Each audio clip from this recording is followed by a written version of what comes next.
Listen to me, if you are pouring your heart, your energy, your dignity into chasing a man who keeps running, you are handing him the keys to your worth, and he hasn't even earned the right to hold them. You text first, you call first, you plan the dates, you bend your schedule to fit his, and every time he pulls away, you run harder, hoping, praying that your effort will make him see your value.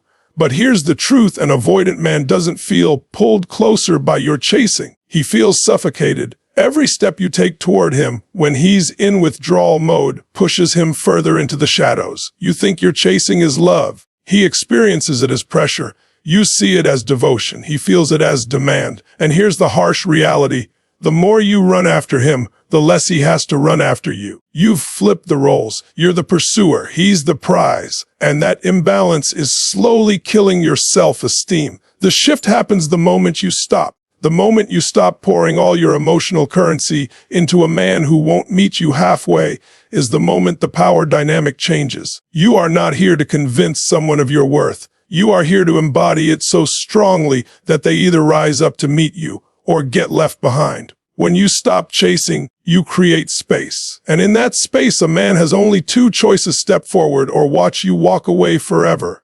Reclaiming your energy is not just about stepping back from him. It's about taking back every single piece of yourself that you've been giving away without realizing the cost. Right now, every time you chase, every time you overthink how to win him back, every time you replay conversations in your mind wondering what you could have said differently, you are handing over your emotional currency to someone who hasn't earned the right to spend it. Think about it: when you wake up and the first thought in your mind is whether he texted you, you've already given away your power for the day. When you spend hours crafting the perfect message only to get a one-word reply, you've poured energy into a well that doesn't fill you back up. When you rearrange your plans because he is suddenly available, you've just sent yourself the message that his time matters more than yours.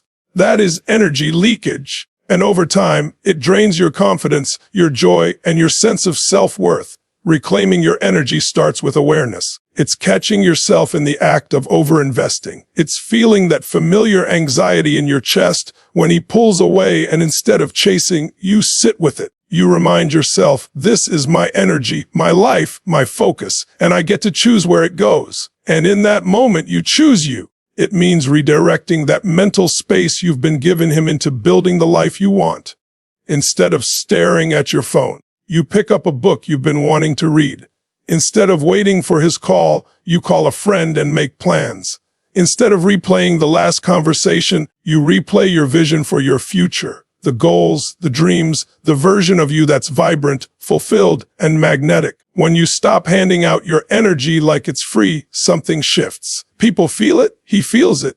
The dynamic changes because you're no longer the one feeding him constant attention, validation, and pursuit. Your energy becomes scarce, and scarcity creates value. Suddenly, he has to work for what you once gave away, and more importantly, you begin to feel your own worth again, because you're living from a place of overflow instead of depletion. Your energy is your power. The moment you take it back is the moment everything begins to turn in your favor. Silence is one of the most underestimated forces in human connection, especially when dealing with an avoidant man. When you're constantly available, constantly explaining, constantly reassuring him of your feelings, you remove all the space he needs to feel your absence. But when you go silent, not out of anger, not as a manipulative game, but from a place of self-respect, you shift the energy entirely. Suddenly, there's no incoming text from you. No little good morning message waiting. No comfort that you're still there no matter how far he pulls back. An avoidant man thrives on emotional space. The more you fill that space with your words, your check-ins, your constant presence, the less he feels the natural pull of missing you. But silence does something powerful. It hands him the gift of contrast. He goes from having you at his fingertips to wondering where you've gone. That wondering creates curiosity, and curiosity is the seed that can grow into pursuit. Silence also forces you to sit in your own strength. It's not easy to resist the urge to reach out, especially when you're used to closing every emotional gap the second it opens. At first, it feels like rejection. It feels like punishment. Your mind might race with fears that he's forgetting you or moving on. But silence isn't about him forgetting you. It's about you remembering yourself. It's a boundary you draw without saying a single word, a message that says, I will not chase what is not chasing me. And here's the subtle but vital shift. Silence makes him have to do the work of reconnecting. If you always rush to bridge the distance, he never feels the responsibility of crossing it himself.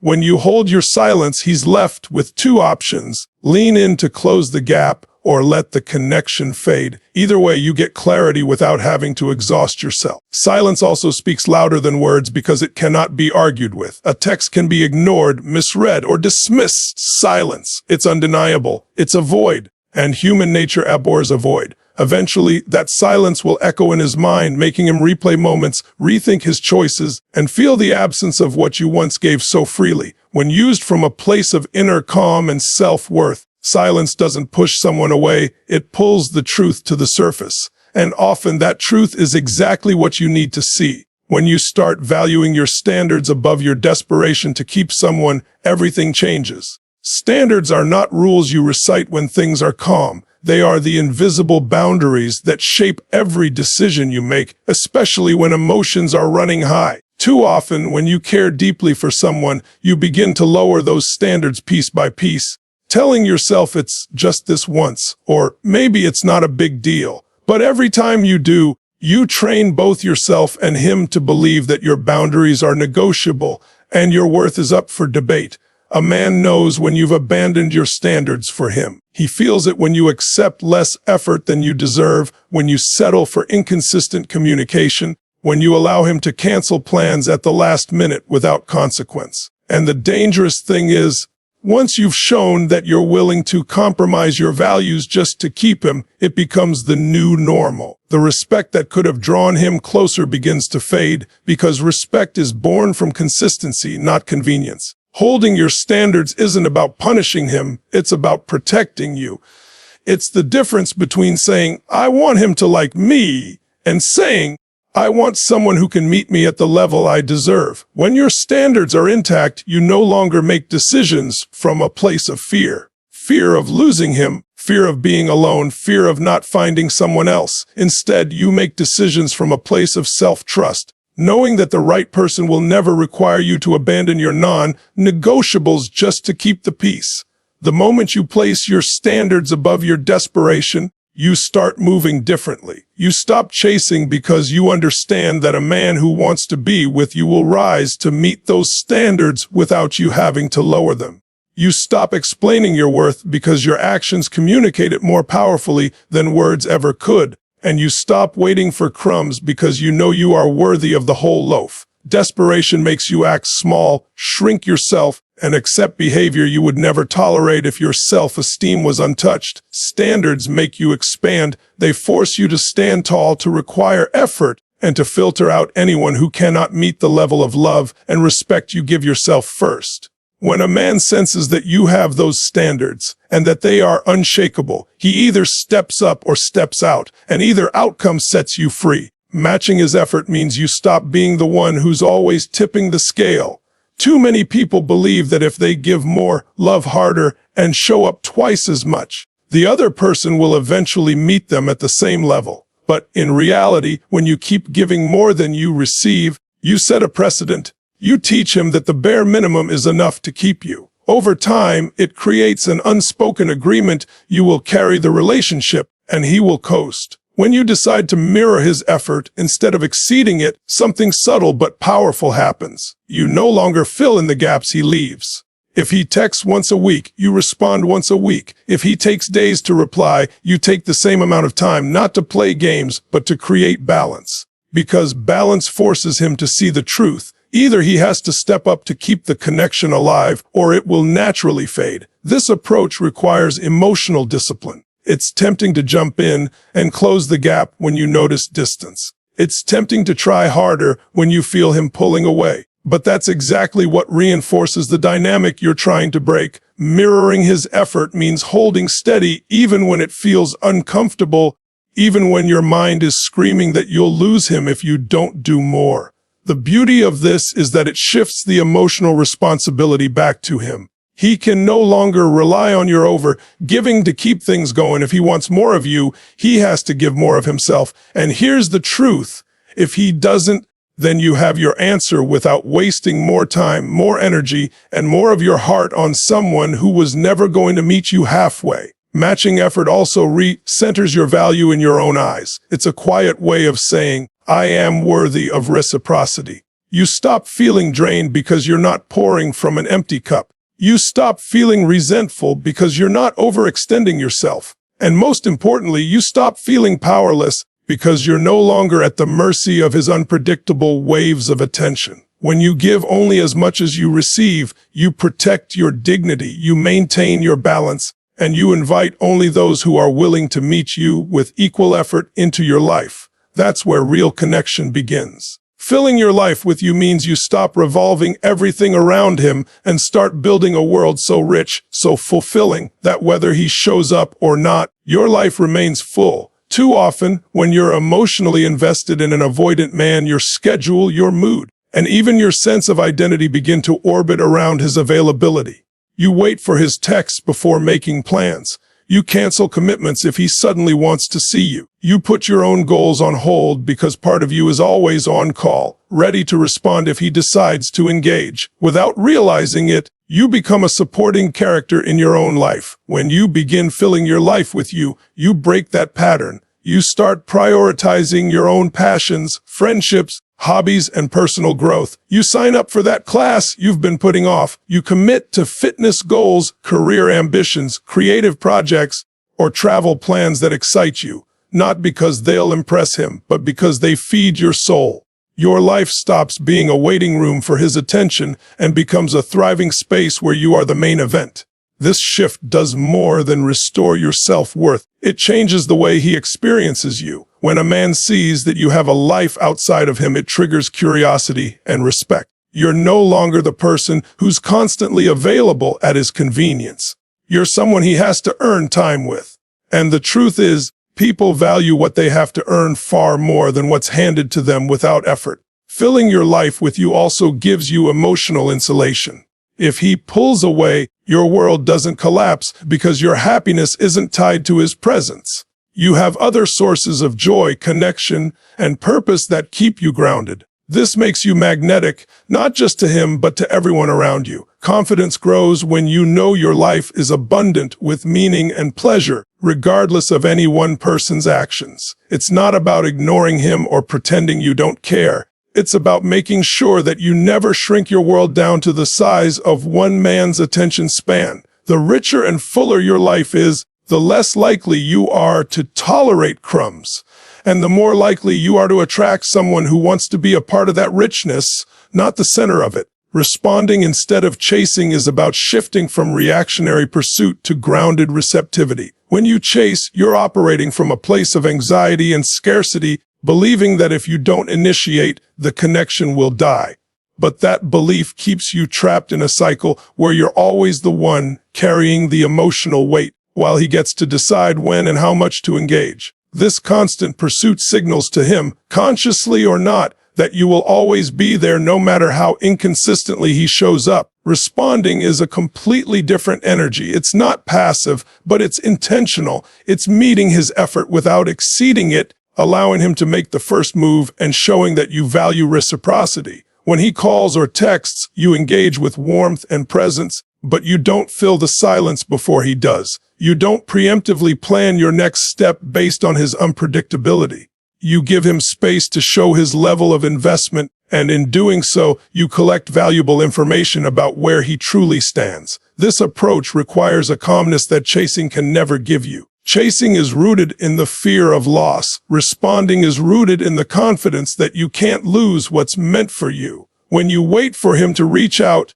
you also give yourself the gift of emotional clarity. You see who he is when he's not being prompted, coaxed, or pulled. Does he take initiative? Does he remember details you've shared? Does he follow through? These are the things you learn when you stop running toward him and instead let him walk toward you. Responding instead of chasing also sends a subtle but powerful message about your self-worth. You're communicating without saying a word. that you're not desperate for his time or attention, that you have other priorities and a full life. This makes every interaction with you more meaningful because it's not born out of constant availability. It's born out of choice. Over time, this shift changes the dynamic. If he's genuinely interested, he'll begin to lean in more consistently because he'll feel the difference between someone who's always chasing and someone who values herself enough to let the energy flow both ways. And if he doesn't lean in, then your response, or lack thereof, has already given you your answer, without you having to waste more of your energy proving your value to someone who couldn't see it. Detaching from the outcome means you stop tying your peace, your worth, and your emotional stability to whether this man chooses you. As long as your happiness depends on his response, his commitment, or his consistency, you will live in a constant state of emotional turbulence. One moment, you're elated because he's engaging. The next, you're crushed because he's distant. Your mood becomes a reflection of his behavior, and that's a dangerous place to live because it puts your power in someone else's hands. Detachment is not about apathy or pretending you don't care. It's about releasing the need for control over how things unfold. It's choosing to believe that you will be okay, fulfilled, and loved with or without this particular person. When you detach from the outcome, you stop clinging to the relationship as if it's your only chance at love. You start to see it for what it really is, one possibility, not the entirety of your future. This mental shift frees you. You no longer obsess over every text, every pause in communication, every sign of withdrawal. Instead, you focus on whether the relationship feels healthy, reciprocal, and aligned with your values in the present moment. If it does, you enjoy it. If it doesn't, you have the clarity and strength to walk away without needing him to validate your worth before you go. Detachment also changes the way he experiences you. When a man senses that your entire sense of joy hinges on his actions, it creates pressure, and for an avoidant man, that pressure often leads to more distance. But when he feels that your life is whole and your happiness is intact no matter what he does, it creates intrigue. It forces him to recognize that your presence in his life is a privilege, not a given, and that if he wants to keep it, he must actively choose it. The irony is that detaching from the outcome often creates the very shift you wanted in the first place. Because you're no longer chasing, controlling, or clinging, you allow space for genuine connection to grow. And if he doesn't step into that space, then his absence becomes your clarity, and you can move forward with your peace. Knowing that you didn't lose him, you simply made room for something better. Being willing to walk away is the most powerful position you can hold in any relationship. It's the point where you stop negotiating with your worth, stop bending your boundaries, and stop clinging to the hope that someone will change if you just love them harder. It's not a threat, not a manipulation tactic. It's the quiet, unwavering knowledge that you will not stay in a dynamic that consistently drains you, disrespects you, or diminishes your value. When you are truly willing to walk away, you shift from dependence to empowerment. You no longer fear the loss of the relationship more than you fear losing yourself. That's when you start making decisions from strength instead of scarcity. Suddenly, the tone of your interactions changes. You speak with more clarity. You enforce your boundaries without guilt. And you stop entertaining behavior that used to keep you in a loop of over-giving and under-receiving. This willingness isn't about being cold or detached. It's about having such a deep connection to your own self-worth that staying in a situation that harms you feels impossible. It's about knowing that walking away is not a failure. It's a declaration that you are choosing a better life, even if it means walking into the unknown. And here's the truth: the unknown is often far kinder to you than staying stuck in a known situation that keeps breaking your heart. When a man senses that you will stay no matter how little he gives, he has no incentive to change. But when he feels deep in his gut that you are fully capable of leaving if he can't meet your needs, it forces him to make a choice: step up or step aside. For some men, this is the wake-up call they need to take action. For others, it's the moment they let go. And while that may sting in the short term, it saves you years of emotional investment in someone who was never truly aligned with you. Being willing to walk away is not about ending things prematurely. It's about ending the habit of holding on to something that isn't holding on to you. It's about choosing your dignity, your peace, and your future over the comfort of familiarity. And when you reach that place, you stop fearing what you might lose, because you finally understand that what's meant for you will never require you to abandon yourself to keep it. Everything in this journey comes down to one core truth: your worth is not up for negotiation. The moment you stop chasing an avoidant man and start redirecting your energy inward, you take back control of the emotional dynamic. You shift from being the pursuer, the one constantly trying to prove value, to the prize, the person who sets the tone for how she is treated. This is not about winning games or using manipulation. It's about reclaiming the balance, respect, and dignity you may have unknowingly given away. When you stop moving toward him every time he pulls back, you create the space for him to decide whether he will step forward.